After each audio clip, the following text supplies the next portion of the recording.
Queen of Tears is full of small details and behind-the-scenes secrets that will surprise you. Fans of Queens of Tears adore the dynamic between Kim Soo-hyun and Kim Ji-won so much that they can't picture anyone else playing the roles of Baek Hyun-woo and Hong Hae-in. It seems like neither did the writers, as Soo-hyun was their first choice for Hyun-woo. However, do you know that the character of Hae-in was created with someone else in mind? According to the Queen of Tears team, they wanted IU to play the role, and they had sent her the script as soon as word got out about screenwriter Park Ji-eun's latest project. It's easy to understand why. She had portrayed a snobbish, affluent character before in Hotel Del Luna, and has collaborated with both screenwriter Park Ji-eun and Kim Soo-hyun in the past. IU's involvement in the drama would also bring it a lot of attention, but as much as we love her, we couldn't be more thankful that Ji-won took on the role, as she embodies Hae-in perfectly. But there's more to the character. It's not like having rich female CEOs in K-dramas is a new thing. We had Do Do-hee and My Demon, Yoon Seri in Crash Landing on You, and as we mentioned, Jang Man-wol from Hotel Del Luna. But when Hae-in appeared on screen, with her icy attitude and impressive fashion sense, viewers were intrigued to learn about the inspiration behind her character. There have been many rumors, but it seems like everyone is convinced that Hae-in's style and even her love story with Hyun-woo is inspired by none other than Samsung heiress Lee Boo-jin. If you don't know, Lee Boo-jin runs Hotel Shilla, a big hotel and convention center in Seoul. Her dad was the head of Samsung Group, and despite having a famous brother, Lee Jae-young, who runs Samsung Electronics, she's made a name for herself as a successful businesswoman, often called the Little Lee Kun-hee. Similarly to the Samsung princess she was inspired by, Hae-in oversees the Queen Shopping Center. Regarding the romantic aspect of the show, Hyun-woo and Hae-in cross paths when Hae-in catches Hyun-woo's eye, but he's unaware of her wealthy background. Unlike Hae-in, he didn't come from wealth or a business dynasty. He's a law school graduate who began as a regular employee at the Queen Group before he married into the family. This is eerily similar to Boo-jin's story with her former husband, as the two first met at a charity event for the Samsung Foundation in 1995. Boo-jin was interning at the company at the time, while her former husband worked for a security service affiliate of Samsung Group after graduating from university. The two fell in love and then got married, which shocked everyone due to their different social status. Their marriage came to an end after 15 years, with Boo-jin getting custody of their son. In Queen of Tears, Hyun-woo and Hae-in get divorced after only 3 years. The similarities don't end there though. In real life, Boo-jin's family sent her husband to the US to study at MIT so they can quote-unquote save face. His time there was really tough, and he even admits to having thoughts about self-harming when he was there. In the show, Hyun-woo also goes to the US to pursue a degree so he can belong in the family.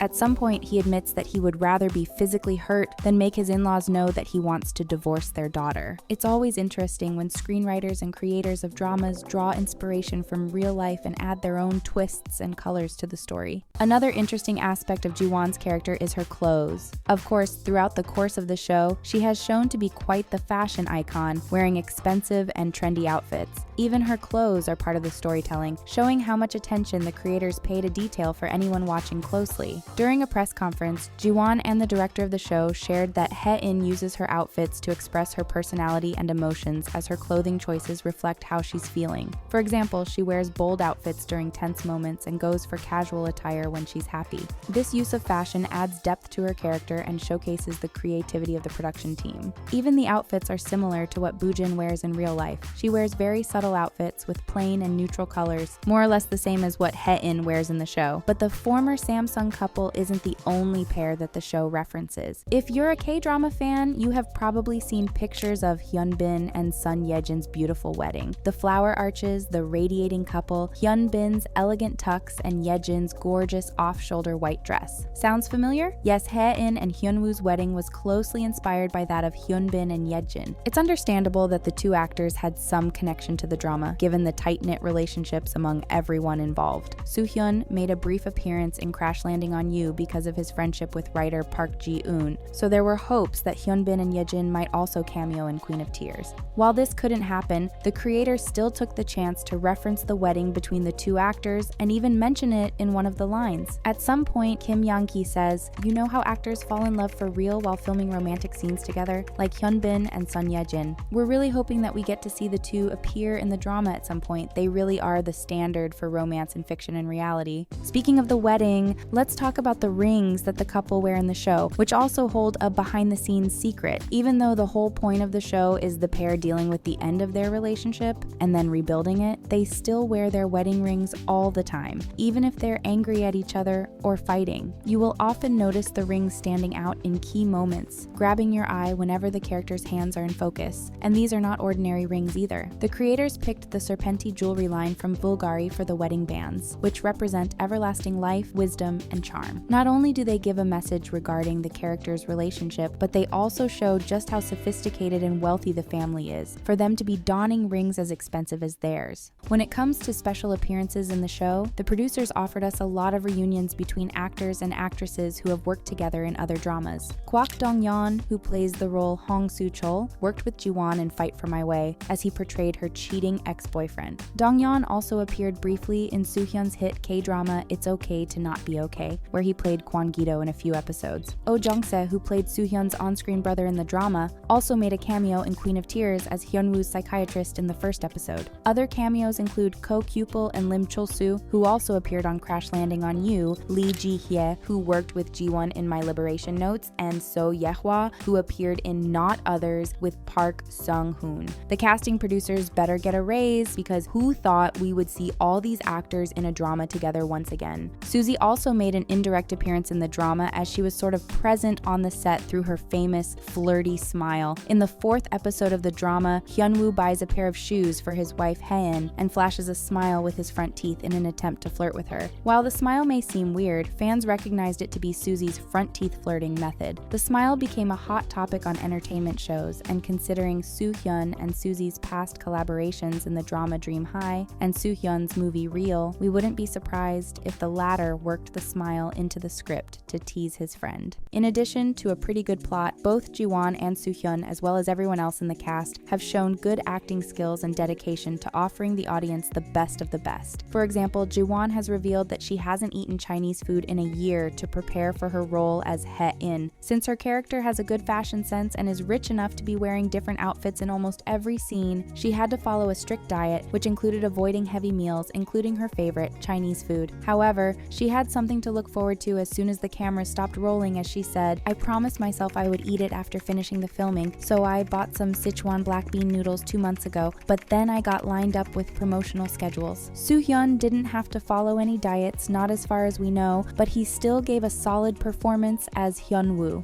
In fact, the viral scene of the first episode where he drunkenly cries about not wanting to go home was entirely improvised. In that scene, Soo-hyun's character gets drunk and starts crying, telling his friend that his wife finds him adorable when he's drunk, and suggests that his charm is the reason he got married in the first place. Some people also guessed that the scene was a subtle nod to Ji-won's character in Fight for My Way, who once said, "I was born pretty." Hyun-woo basically says the same thing in Queen of Tears by stating, "I was born this way." Interestingly, it was revealed that Hyun-woo's drunken fit was actually made up on the spot by Soo-hyun, as disclosed in a recent behind-the-scenes video released by Netflix. His ability to improvise funny scenes like this has us eager to see what he has planned for the upcoming episodes.